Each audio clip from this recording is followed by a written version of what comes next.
O diagnóstico de ovário policístico, da doença do ovário policístico, é um diagnóstico delicado, que exige muito cuidado, para que a gente não fique distribuindo diagnósticos de ovários policísticos por aí. Eu tenho recebido tanto e-mail em relação ao ovário policístico, e eu sempre insisto que a coisa mais importante é verificar se o diagnóstico foi bem feito. Então, quais são os critérios que definem a doença no ovário policístico? Em primeiro lugar, essas pacientes têm que ter uma falha da ovulação. Então, são pacientes que acabam menstruando cada 45, 50, 60 dias, às vezes a cada 3 meses, denotando que elas não estão ovulando corretamente. Isso é um sintoma.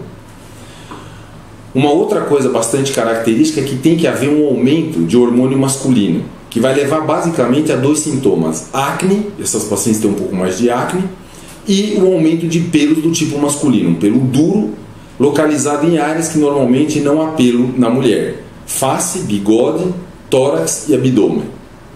E finalmente, um ultrassom que mostre o aspecto típico do ovário policístico. Então, essas 3 características que definem a doença do ovário policístico.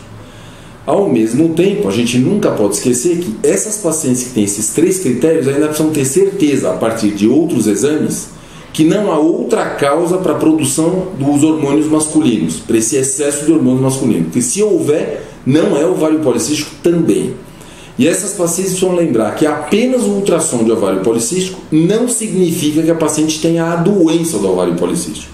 Se ela menstruar todo mês e tiver um ultrassom de ovário policístico, ela não tem a doença do ovário policístico e ela não precisa ficar preocupada.